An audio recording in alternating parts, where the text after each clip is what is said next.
अब इसमें अपने को ये पढ़े थे परिमेयकरण, परिमेयकरण अपन जानते हैं परिमेयकरण क्या चीज होती है ना। परिमेयकरण मतलब अच्छा अंश और हर तो जानते हो ना, ये x बटा वाई है ना, यहाँ ले लो आप 1/2। तो ये ऊपर वाली जो संख्या होती है इसको बोलते हैं अपन अंश और नीचे वाली को बोलते हैं अपन हर। तो हर का परिमेयकरण का मतलब होता है कि आपको नीचे वाली जो संख्या है इसका ऊपर भी गुणा करना और नीचे भी गुणा करना, समझ में आई बात।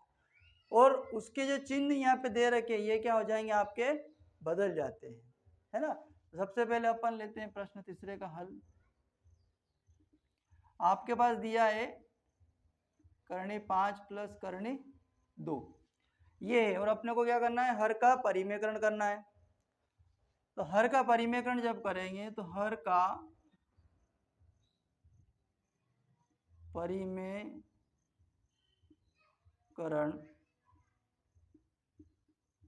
करने पर, परिमेयकरण जब अपन करते हैं तो ये बटे करनी 5 प्लस करनी 2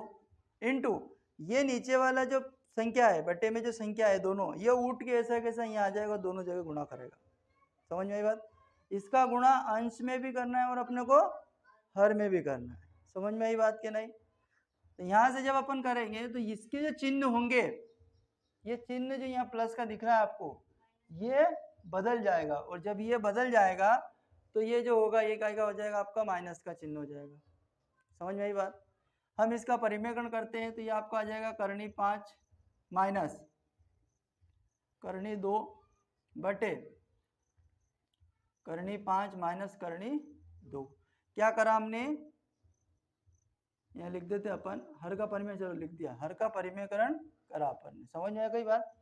ऊपर वाले का इसके साथ गुणा करेंगे तो एक का गुणा जब इसमें करेंगे, ये दो इसको कोष्टक लगा दो, इसको लगा लो, इसका गुणा जब इसमें करेंगे यानी कि एक का गुणा किसी भी संख्या में करते हैं तो वैसी की वैसी आती है ना, जैसी है वैसी। तो यहाँ आ जाएगी आपकी संख्या करनी 5 बटे माइनस करनी 2। अब आपको यहाँ पे ये करना है कि ये करनी 5 इसके गुणांक में पीछे वाला कोष्टक पूरा लिख दो। वैसे तो सूत्र लगा सकते हैं अपन, पर ऐसा लिख लो आप, करनी 5 कोष्टक करनी 5 माइनस करनी 2, फिर ये प्लस करनी 2 लिख लो यहाँ पे, और ये करनी 5 माइनस करनी 2। जब इसको हल करेंगे तो ये ऊपर वाली संख्या जैसी कैसे आ जाए, करनी 5 माइनस करनी 2, करनी 5 या करनी 5 में गुणा करेंगे तो कितना आ जाएगा आपका, करनी से करनी क्या होती है, सेम संख्याओं का जब आपस में मल्टीप्लाई करते तो करनी से करनी कैंसिल हो जाती है, हट जाती है। फिर यहाँ पे करनी 5 का गुणा करनी 2 में करेंगे, क्या करेंगे, तो ये हो जाएगा करनी के अंदर करनी 10, समझ में आई बात की नहीं आई। फिर यहाँ पे ऐसा कैसा करेंगे, प्लस करनी 2 का गुणा करनी 5 में करेंगे तो करनी 2 का 2 5 में गुणा होगा तो करनी के अंदर कितना आ जाएगा आपका 10, नहीं हटेगी। दोनों संख्या अलग अलग है ना, सेम संख्या होती है तो करनी हटती है। अब ये करनी 2 है ना करनी 5 है, तो यहाँ करनी के अंदर आपस में गुणा होगा संख्याओं का, तो ये आपका हो गया करनी 2 का गुणा 5 में किया तो करनी 10, प्लस करनी 2 का माइनस में किया तो माइनस, और करनी 2 का गुणा करनी 2 में करेंगे। अब सेम संख्या का कर रहे हैं, है ना, एक जैसी संख्या है, कैसी है, संख्या एक जैसी है, तो इनका जब आपस में गुणा करेंगे तो ये हो जाएगा आपका 2। तो यहां से आपके पास जो मिलेगी संख्या करनी 5 माइनस करनी 2 बटे ये माइनस की ये प्लस कैंसल, तो अपने पास जो बचेगा माइनस 5 माइनस 2 बच गया, है ना। तो अपना जो आंसर आएगा वो आ जाएगा आपका करनी 5 माइनस 2 बटा 3, ये इसका आंसर हो गया। ये करनी 2 भी आएगा, एक करनी 2, समझ आई बात। इसी प्रकार से अपन इस वाले को हल करेंगे, अगर इसका आंसर नहीं दिखता हो तो यहाँ लिख सकते हैं अपन, है ना। ये कितना आ गया, करनी 5 माइनस करनी 2 बटा 3, ये इसका आंसर हो गया, समझ आई बात। इसके बाद की स्टेप ये वाली, इसका भी हर का परिमेयकरण करेंगे। इसका क्या करेंगे, सेकंड वाला है, चौथा वाला, अब यहाँ पे क्या है कि करनी एक पर ही लगी है, एक अंक के ऊपर ही करनी लगी है, मतलब 7 के ऊपर ही लगी है, 2 ऐसा कैसा है, तो हमें कोई दिक्कत नहीं है, प्रोसेस पूरी वो की वही है ना। हर का क्या करेंगे अपन, हर का परिमेय करण करने पर, तो ये आ जाएगा आपका 1, ये आपका 1 ही सही, बटे में करनी 7 माइनस करनी 2, यहाँ आ जाएगा करनी 7 प्लस 2, और यहाँ आ जाएगा करनी 7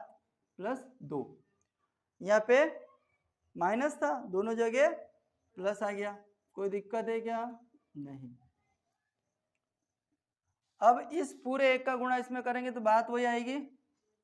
करनी 7 प्लस 2। अब यहां से गुणा करना है, तो ये करनी 7, कोष्टक पीछे वाला ऐसा कैसा लिख दो, करनी 7 प्लस 2,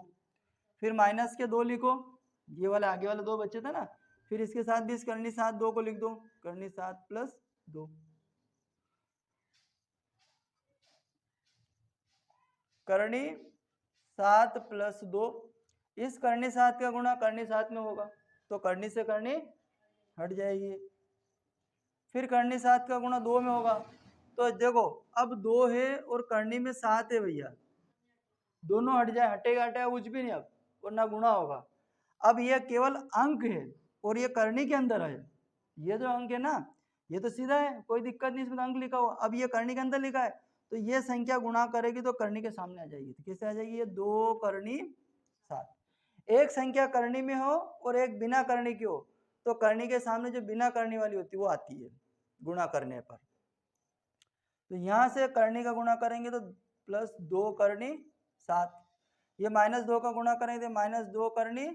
7, 2 का गुणा 7 में किया तो फिर करनी वाला, माइनस 2 का गुणा प्लस 2 में तो माइनस 4 आ जाएगा, ये आपका आ जाएगा करनी 7 प्लस 2 बटे, ये प्लस के 2 करनी 7 और माइनस के 2 करनी 7 कैंसिल, तो अपने पास बच गया 7 माइनस 4, अपने पास जो आंसर आएगा करनी 7 प्लस के 2 बटे 7 में से 4 कम कर देंगे तो 3 बचेगा, ये आपका आंसर होगा। आई बात समझ में, कोई दिक्कत है, ठीक है।